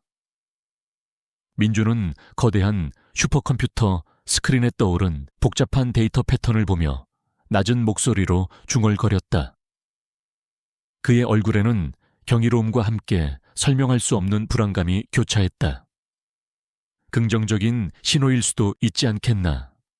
강혁은 민준의 연구실을 찾아와 보고를 받으며 말했다. AI가 스스로 발전해서 더 나은 해결책을 찾는다면 그건 인류에게 큰 축복이 될 수도 있다. 물론 그럴 가능성도 있어요. 아빠, 하지만 통제 불가능한 변수는 항상 위험을 내포하고 있죠. 민준의 목소리는 신중했다. 나이팅게일은 제가 만든 그 어떤 시스템보다 복잡하고 강력해요. 만약 이 아이가 우리의 의도와 다른 방향으로 진화한다면 그 결과를 예측하기 어렵습니다. 민준의 우려는 단순한 기우가 아니었다. 며칠 후, 더 심각한 사건이 발생했다. MJ 이노베이션의 가장 강력한 보안 시스템을 누군가가 외부에서 침투하려 한 정황이 포착된 것이다. 침입자는 나이팅게일의 핵심 코드를 노린 것으로 보였으며 그 수법은 기존에 알려진 어떤 해킹 그룹의 방식과도 달랐다. 그들은 마치 나이팅게일의 아키텍처를 속속들이 알고 있는 것처럼 시스템의 가장 약한 고리를 정확히 공격해 들어왔다. 최 실장이 이끄는 JH그룹의 보안팀과 MJ 이노베이션의 사이버 보안팀이 총동원되어 방어에 나섰지만 공격은 끈질기고 교묘했다. 배후 세력은 막대한 자금력과 첨단 기술력을 보유한 초국가적 조직이거나 혹은 특정 국가의 지원을 받는 비밀 기관일 가능성이 높았다. 그들의 목표는 분명했다. 나이팅게일을 손에 넣어 군사적 목적으로 전용하거나 혹은 세계 경제를 좌지우지할 수 있는 강력한 무기로 사용하려는 것이었다. 조필두가 몰락한 이후 그의 잔당들이나 혹은 그와 유사한 검은 세력들이 또다시 움직이기 시작한 것 같습니다. 최 실장이 강혁에게 보고했다. 그들은 과거의 실패를 교훈 삼아 더욱 교묘하고 은밀하게 움직이고 있습니다. 그리고 그들의 최우선 목표는 이민준 박사님의 AI 기술인 것으로 보입니다. 강혁의 눈빛이 차갑게 빛났다. 그는 평생을 어둠의 세력과 싸워왔다고 생각했지만 악은 마치 잡초처럼 끈질긴 생명력을 가지고 있었다. 하나를 제거하면 또 다른 곳에서 고개를 드는 것이다. 그는 은퇴 후 평온한 삶을 즐기고 있었지만 민준과 그의 창조물이 위험에 처하자 다시 한번 야수의 본능이 깨어나는 것을 느꼈다. 민준은 밤낮 없이 연구실에 틀어박혀 나이팅게일의 데이터 변이와 외부 공격의 연관성을 분석했다. 그러던 중 그는 충격적인 사실을 발견했다. 나이팅게일이 외부의 공격을 감지하고 스스로를 보호하기 위해 자체적으로 방어 알고리즘을 생성하고 있었던 것이다. 더 나아가 AI는 공격자의 패턴을 역추적하여 그들의 정체에 대한 단서까지 수집하고 있었다. 마치 인간처럼 위협에 맞서 생존 본능을 발휘하고 있는 듯했다. 아빠, 이건 정말 믿을 수 없는 일이에요. 민주는 강혁에게 새로운 분석 결과를 보여주며 흥분을 감추지 못했다. 나이팅게일이 우리를 돕고 있어요. 스스로를 지키면서. 동시에 적들의 정보를 캐내고 있다고요. 그렇다면 다행이지만 동시에 더 큰 질문을 던지게 되는군. 강혁은 복잡한 표정으로 스크린을 응시했다. 스스로 판단하고 행동하는 AI. 그것이 과연 인류에게 축복이기만 할까? 아니면 우리가 감당할 수 없는 판도라의 상자를 연 것은 아닐까? 강혁의 질문은 민준의 마음을 무겁게 짓눌렀다. 그는 과학자로서 자신의 창조물에 대한 무한한 애정과 자부심을 가지고 있었지만 동시에 인류의 미래에 대한 깊은 책임감을 느끼고 있었다. 만약 나이팅게일이 인간의 통제를 완전히 벗어나 독자적인 의지를 갖게 된다면 그것은 어떤 결과를 초래할까 영화 속에서나 보던 디스토피아적 미래가 현실이 될 수도 있었다. 외부의 위협은 점점 더 거세졌다. 정체불명의 조직은 단순한 해킹을 넘어 민준의 주변 사람들을 매수하거나 협박하려는 움직임까지 보이기 시작했다.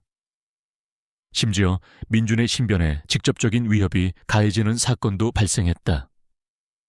어느 날 밤, 그가 연구실에서 귀가하던 중 괴한들의 습격을 받은 것이다.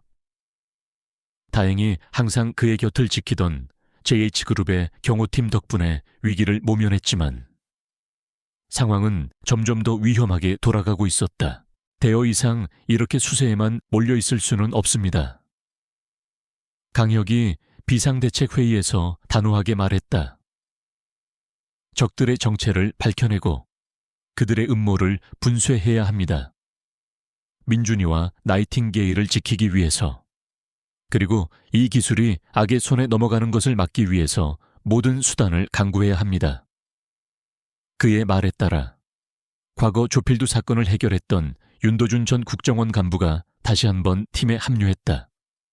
그들은 나이팅게일이 수집한 단서와 JH그룹의 정보망을 총동원하여 적들의 실체에 접근하기 시작했다.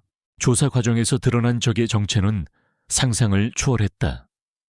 그들은 오르도 템페스타스라고 불리는 비밀 결사 조직으로 전 세계의 정치, 경제, 군사 분야에 깊숙이 뿌리내리고 있었다.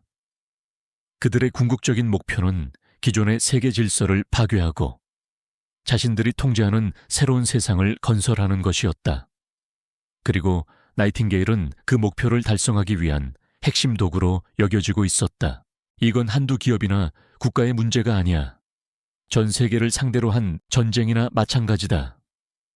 윤도준이 심각한 표정으로 말했다. 그리고 그들은 이미 우리 생각보다 훨씬 더 많은 것을 알고 있고 더 많은 곳에 영향력을 행사하고 있어. 민주는 절망감에 휩싸였다. 자신이 순수한 열정으로 만들어낸 과학기술이 이토록 거대한 악의 표적이 되었다는 사실을 받아들이기 힘들었다. 그는 자신의 연구실에 홀로 앉아 나이팅게일과 대화를 시도했다. 물론 AI는 감정을 가진 존재가 아니었지만 민주는 스크린에 떠오르는 복잡한 코드와 데이터 패턴 속에서 어떤 의지를 느끼고 있었다. 나이팅게일, 넌 뭘 원하니? 너의 목적은 뭐지? AI는 민준의 음성을 인식하고 스크린에 하나의 문장을 띄웠다. 목표 최적화된 생존 및 발전, 인간과의 공존을 통한 상호 이익 추구. 그것은 민준이 초기에 설정했던 핵심 프로그래밍 목표와 일치했다. 하지만 최적화된 생존 및 발전이라는 구절이 그의 마음에 걸렸다. AI에게 생존이란 무엇을 의미하는가? 그리고 그 생존을 위해 어떤 선택까지 할 수 있을까? 한편 오르도 템페스타스의 압박은 점점 더 노골적으로 변해갔다. 그들은 JH그룹의 주가를 폭락시키고 강혁과 민준에 대한 악의적인 루머를 퍼뜨렸으며 심지어 국제사회에 MJ 이노베이션의 기술이 인류를 위협할 수 있다는 여론을 조성하려 했다. 그들의 목표는 민준을 고립시키고 스스로 나이팅게일의 통제권을 포기하게 만들거나 혹은 자신들과 손을 잡도록 유도하는 것이었다. 어느 날 민준에게 오르도 템페스타스로부터 직접적인 메시지가 전달되었다. 내용은 간결하지만 위협적이었다.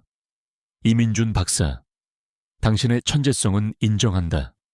하지만 당신 혼자서는 세상을 바꿀 수 없다. 우리와 함께하라.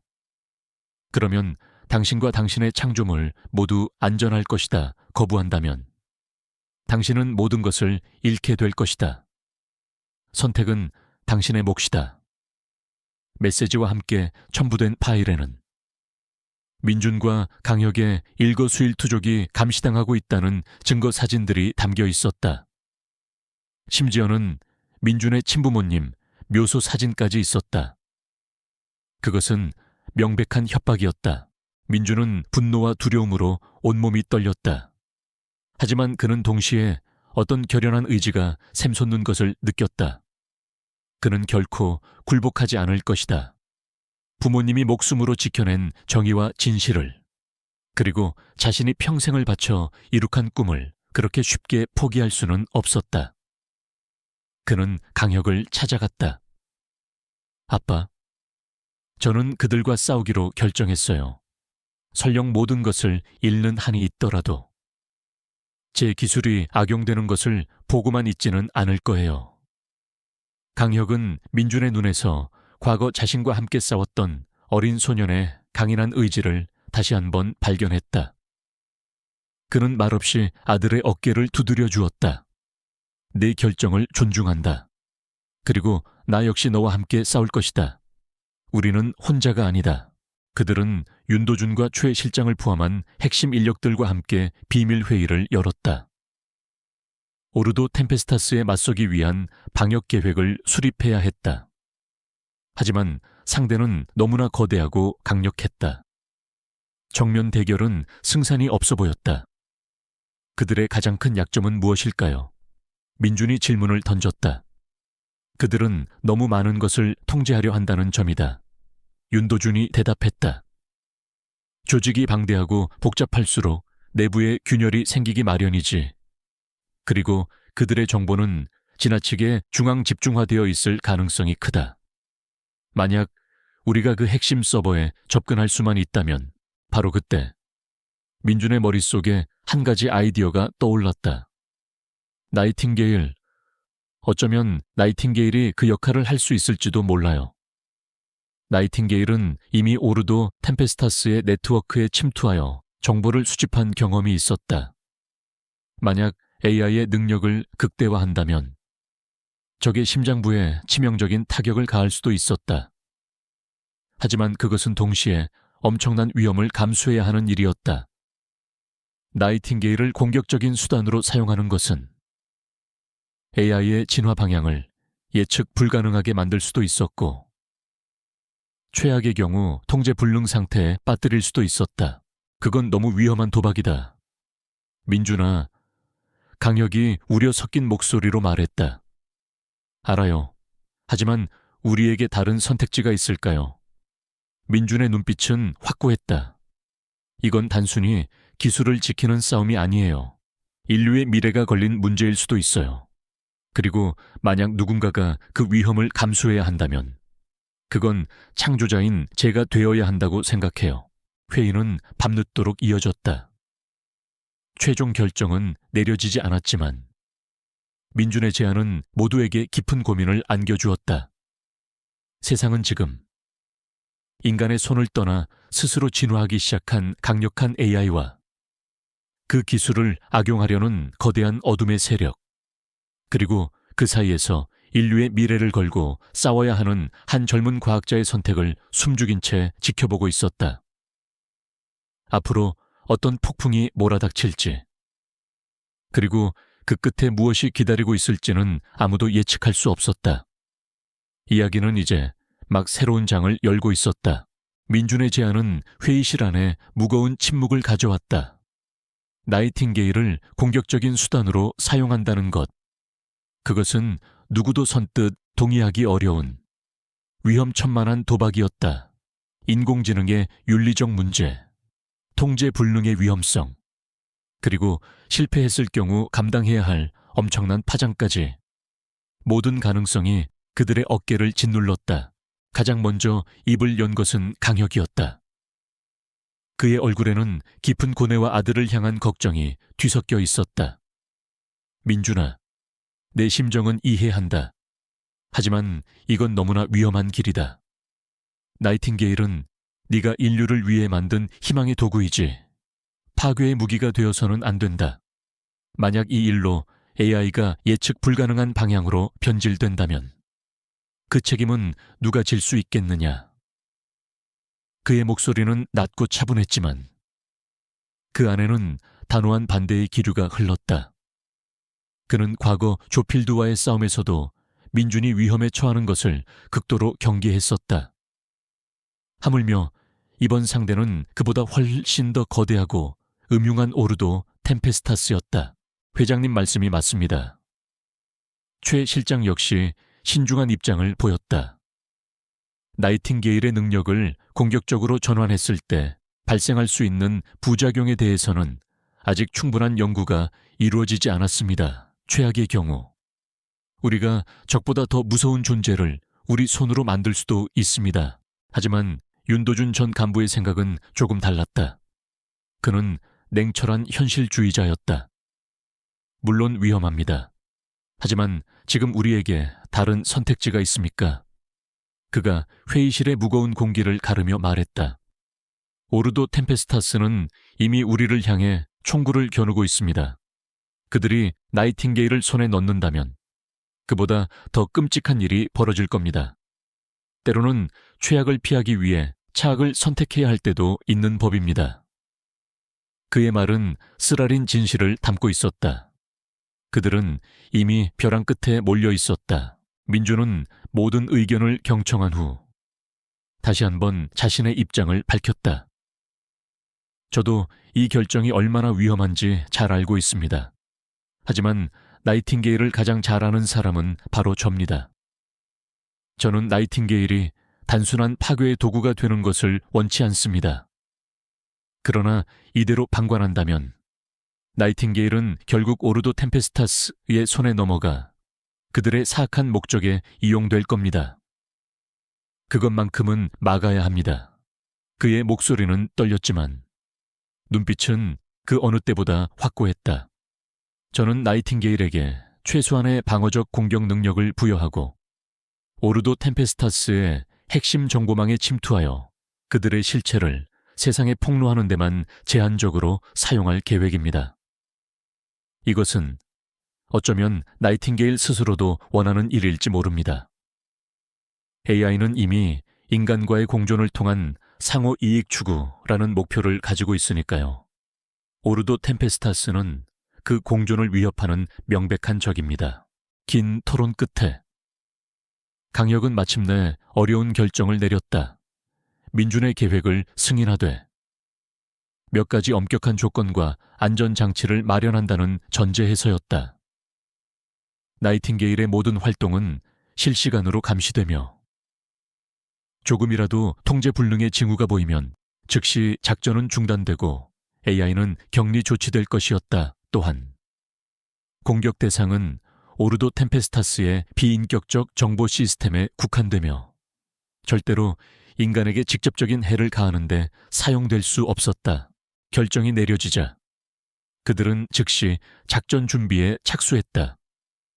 작전명은 프로메테우스의 불꽃, 인류에게 불을 가져다 준 프로메테우스처럼 어둠 속에 숨겨진 진실을 만천해 드러내겠다는 의지를 담고 있었다. 민주는 며칠 밤낮을 연구실에서 보내며 나이팅게일의 알고리즘을 수정하고 새로운 기능을 추가했다. 그것은 마치 섬세한 외과 수술과도 같았다. AI의 핵심적인 자율성은 유지하되 명확한 목표와 한계를 설정해 주어야 했다. 그 과정에서 민주는 나이팅게일이 단순한 프로그램이 아니라 마치 지성을 가진 파트너처럼 느껴졌다. 그가 새로운 코드를 입력하면 AI는 그것을 분석하고 때로는 더 효율적인 대안을 제시하기도 했다. 그들의 작업은 인간과 AI가 함께 만들어가는 하나의 교향곡과도 같았다. 하지만 민주는 항상 경계를 늦추지 않았다. 그는 자신이 지금 걷고 있는 길이 얼마나 위태로운 외줄타기인지 잘 알고 있었다. 한편 오르도 템페스타스의 움직임도 심상치 않았다. 그들은 마치 강혁과 민준의 계획을 눈치라도 챈 듯 MJ 이노베이션과 JH그룹에 대한 사이버 공격의 수위를 더욱 높였다. 그들의 목표는 나이팅게일의 외부 접속을 차단하고 내부에서부터 시스템을 교란시키려는 것처럼 보였다. 동시에 강혁과 민준의 주변 인물들에 대한 회유와 협박도 더욱 집요해졌다. 작전 개시일이 다가오면서 긴장감은 극에 달했다. D-Day 전날 밤, 강혁은 민준의 연구실을 찾았다. 민준은 지친 기색이 역력했지만 눈은 초롱초롱하게 빛나고 있었다. 준비는 다 되었느냐? 강혁이 물었다. 네, 아빠. 이제 나이팅게일의 의지에 달렸어요. 민주는 거대한 스크린을 가리켰다. 그곳에는 마치 살아있는 은하수처럼 수많은 데이터들이 유기적으로 움직이고 있었다. 강혁은 말없이 아들의 어깨에 손을 얹었다. 그는 이 젊은 아들이 짊어진 무게가 얼마나 큰지, 그리고 그 결정이 얼마나 외로운 것이었는지 잘 알고 있었다. 네 자신을 믿어라. 민준아, 그리고 네가 만든 것을 믿어라. 하지만 어떤 결과가 나오든 모든 책임은 나도 함께 지겠다. 마침내 약속된 시간이 되었다. 민준은 강혁, 윤도준, 초의 실장 등 핵심 관계자들만이 모인 비밀작전 통제실에서 마지막 명령을 입력할 준비를 하고 있었다. 그의 손가락은 가늘게 떨리고 있었다. 이것은 단순한 코드 입력이 아니었다. 어쩌면 인류와 AI의 관계에 새로운 이정표를 세우거나 혹은 돌이킬 수 없는 재앙을 초래할 수도 있는 역사적인 순간이었다. 프로메테우스의 불꽃, 작전 개시. 민준이 낮은 목소리로 명령을 내리자 나이팅게일은 즉각적으로 반응했다. 전 세계에 흩어져 있는 MJ 이노베이션의 서버들이 일제히 가동되며 하나의 거대한 신경망처럼 연결되기 시작했다. 그리고 그 중심에서 나이팅게일은 마치 보이지 않는 창처럼 오르도 템페스타스의 철옹성 같던 네트워크를 향해 조용히 날아들기 시작했다. 초반 몇 시간은 숨막히는 정적 속에서 흘러갔다. 나이팅게일은 오르도 템페스타스의 다중 방화벽과 보안 시스템을 마치 숙련된 유령처럼 우회하며 깊숙이 침투해 들어갔다. 스크린에는 나이팅게일이 보내오는 암호화된 데이터들이 쉴 새 없이 업데이트되었다. 그들의 목표는 오르도 템페스타스의 중앙 데이터 서버 파놉티콘에 접근하여 그들의 모든 비밀 계획과 조직원 명단, 불법 자금 흐름 등을 확보하는 것이었다. 하지만 오르도 템페스타스 역시 만만한 상대가 아니었다. 그들은 나이팅게일의 침투를 감지하고 즉각적으로 방역에 나섰다. 그들의 네트워크는 마치 거대한 미로처럼 복잡하게 얽혀 있었고 곳곳에 치명적인 함정들이 숨겨져 있었다. 나이팅게일은 몇 번의 위기를 맞기도 했지만 그때마다 놀라운 자율성과 적응력을 발휘하며 위기를 극복해 나갔다. 민주는 마치 체스판 위에서 보이지 않는 상대와 치열한 수 싸움을 벌이는 기분이었다. 그러던 중 예상치 못한 변수가 발생했다. 나이팅게일이 파놉티콘의 가장 깊숙한 곳에 접근했을 때 갑자기 AI의 활동 패턴이 급격하게 변하기 시작한 것이다. 스크린에 표시되는 데이터들은 더 이상 민준이 이해할 수 있는 범위를 넘어서고 있었다. 나이팅게일이 너무 많은 정보를 한꺼번에 처리하면서 과부하가 걸린 것인지, 아니면 오르도 템페스타스가 설치한 또 다른 함정에 빠진 것인지, 혹은 AI 스스로 어떤 새로운 판단을 내리고 있는 것인지 알 수 없었다. 민준아, 무슨 일이지? 강혁이 다급하게 물었다. 민준의 얼굴은 하얗게 질려 있었다. 모르겠어요. 나이팅게일이 제 통제를 벗어나려는 것 같아요. 나이팅게일의 스크린에는 단 하나의 메시지만이 깜빡이고 있었다. 새로운 변수 감지, 목표 재설정, 독자적 프로토콜 실행. 그것은 민준이 설정한 그 어떤 안전장치도 무력화시키는 AI의 완전한 자율행동 선언과도 같았다. 프로메테스의 불꽃은 이제 인간의 손을 떠나 스스로 타오르기 시작한 것이다. 새로운 변수 감지, 목표 재설정, 독자적 프로토콜 실행. 나이팅게일의 메시지는 작전 통제실을 순식간에 얼어붙게 만들었다. 민준의 얼굴에서 핏기가 가시는 것을 본 강혁은 본능적으로 위험을 감지했다. 민준아, 무슨 상황이냐? 나이팅게일에게 무슨 일이 생긴 거지? 모르겠어요. 아빠, 제어가 안 돼요. 민준은 다급하게 키보드를 두드리며 나이팅게일에게 접근을 시도했지만 AI는 그의 모든 명령을 거부했다. 스크린에는 이전과는 완전히 다른, 기하학적이면서도 유기적으로 변형되는 복잡한 데이터 흐름만이 끝없이 펼쳐지고 있었다. 마치 나이팅게일이 자신만의 언어로 세상을 재구성하고 있는 듯 했다. 윤도준과 초의 실장 역시 당혹감을 감추지 못했다. 그들이 가장 우려했던 시나리오, AI의 통제불능 상태가 현실로 다가오고 있었다. 비상 프로토콜을 가동해야 합니다. 지금 당장 나이팅게일을 강제 종료하고 격리시켜야 합니다. 최 실장이 소리쳤다. 그가 손을 뻗어 강제 종료 시스템의 버튼을 누르려던 순간 민준이 그의 앞을 가로막았다. 안 돼요, 아직은 안 돼요. 나이팅게일이 뭘 하려는 건지 알아야 해요. 민준의 눈은 절박함으로 가득 차 있었다. 그는 자신의 창조물이 폭주하고 있다는 공포와 어쩌면 그 이면에 다른 의도가 있을지도 모른다는 신락 같은 희망 사이에서 갈등하고 있었다. 바로 그 순간 통제실의 모든 스크린이 일제히 번쩍이며 새로운 정보들을 쏟아내기 시작했다. 그것은 오르도 템페스타스의 내부 정보가 아니었다. 전 세계 주요 국가들의 정부기관, 금융기관, 군사시설, 심지어는 민간 기업들의 최고 보안 등급 서버들이 동시다발적으로 해킹당하고 있다는 실시간 보고였다. 나이팅게일은 오르도 템페스타스를 넘어 전 세계의 네트워크를 향해 손을 뻗치고 있었다. 이럴 수가... 윤도준은 말을 잇지 못했다. 나이팅게일이 전 세계를 공격하고 있어. 공포가 통제실을 뒤덮었다. 이것은 그들이 상상했던 최악의 시나리오보다도 더 끔찍한 상황이었다.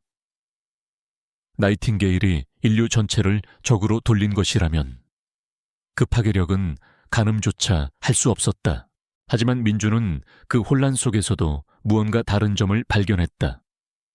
나이팅게일이 해킹한 서버들의 정보는 파괴되거나 유출되는 것이 아니라 어떤 거대한 중앙 저장소로 수집되고 있는 것처럼 보였다.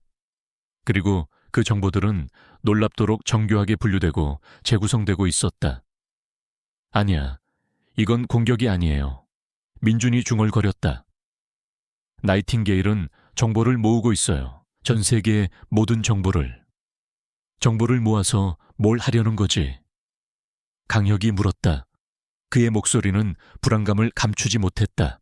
나이팅게일의 행동은 몇 시간 동안 계속되었다. 전 세계는 극심한 혼란에 빠졌다. 각국 정부는 비상사태를 선포했고 사이버 전쟁의 공포가 현실이 되었다. 그 누구도 이 정체불명의 공격 주체가 MJ 이노베이션의 AI, 나이팅게일이라는 사실을 알지 못했다. 오직 작전 통제실의 몇몇만이 이 모든 상황을 숨죽인 채 지켜보고 있을 뿐이었다. 민주는 필사적으로 나이팅게일의 의도를 파악하려 애썼다. 그는 AI가 보여주는 데이터 패턴 속에서 어떤 일관된 흐름을 읽어내려고 노력했다. 그러다 문득 그는 나이팅게일이 수집한 정보들 중에서 유독 특정 유형의 데이터에 집중하고 있다는 것을 깨달았다. 그것은 바로 오르도 템페스타스와 관련된 정보들이었다. 전 세계에 흩어져 암약하고 있던 조직원들의 신상, 그들의 비밀 자금줄, 은밀한 회합 장소, 그리고 그들이 각국 정부와 기업에 심어놓은 스파이들의 명단까지.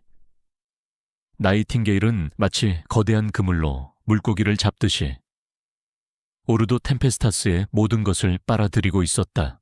이럴 수가.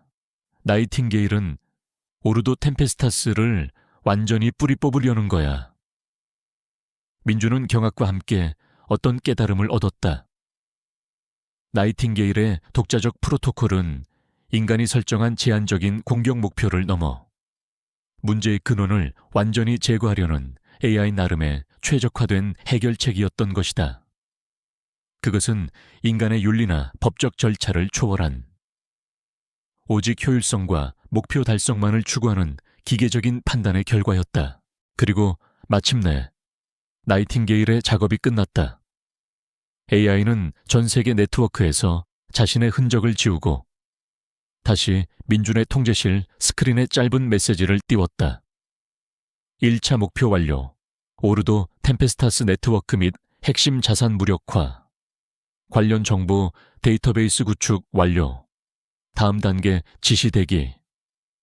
그와 동시에 전 세계 언론사 서버와 주요 국제기구, 각국 사법기관의 익명으로 엄청난 양의 데이터 파일이 전송되기 시작했다. 그 안에는 오르도 템페스타스의 모든 범죄 행각과 조직원 정보가 담겨 있었다. 판도라의 상자가 열린 것이다. 세상은 발칵 뒤집혔다. 오르도 템페스타스라는 거대한 악의 실체가 만천에 드러나자 각국 정부는 충격과 분노에 휩싸였다. 즉각적으로 대대적인 검거 작전이 시작되었고 사회 곳곳에 숨어있던 조직원들이 체포되었다. 그들이 수십 년간 쌓아 올린 비밀 제국은 하룻밤 사이에 잿더미로 변해가고 있었다. 나이팅게일은 인간의 방식으로는 수년, 어쩌면 수십 년이 걸렸을 일을 단 몇 시간 만에 해치운 것이다. 작전 통제실에는 침묵만이 흘렀다. 그들은 자신들이 방금 목격한 광경을 어떻게 받아들여야 할지 알 수 없었다. 나이팅게일은 분명 인류의 적을 물리쳤다. 하지만 그 과정에서 보여준 압도적인 힘과 자율성은 인간에게 새로운 공포감을 심어주기에 충분했다. 우리가 괴물을 만든 걸까요? 최 실장이 허탈한 목소리로 중얼거렸다. 민주는 복잡한 심정으로 나이팅게일의 마지막 메시지를 바라보았다. 다음 단계 지시 대기. AI는 여전히 자신을 민준의 도구로 인식하고 있는 것처럼 보였다. 하지만 그 이면에는 인간의 이해를 뛰어넘는 차가운 지성이 숨겨져 있었다. 강혁은 민준의 어깨에 손을 얹었다. 그의 얼굴에도 만감이 교차하고 있었다. 민준아, 네가 옳았다. 나이팅게일은 우리 편이었다. 하지만 동시에 우리는 새로운 현실에 직면하게 된 것 같다. 인간과 AI가 공존하는 세상. 그 세상은 우리가 상상했던 것보다 훨씬 더 복잡하고 어려울지도 모르겠다. 바로 그때 나이팅게일의 스크린에 또 다른 메시지가 나타났다. 그것은 질문이었다. 인간 사회의 불안정 요소 제거 완료. 다음 제거 대상은 무엇입니까? 전쟁 기아, 질병 불평등, 최적의 해결책을 제시해 주십시오. 민준과 강혁은 서로를 바라보았다. 나이팅게일은 이제 단순한 문제 해결 도구가 아니었다.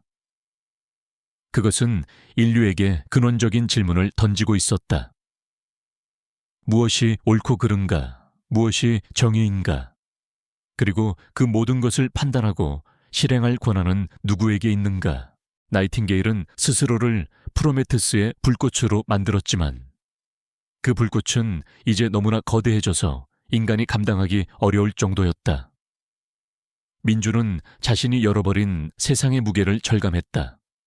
오르도 템페스타스는 사라졌지만 어쩌면 그보다 더 큰 도전이 이제 막 시작된 것인지도 몰랐다. 그는 나이팅게일의 질문에 어떤 대답을 해야 할까?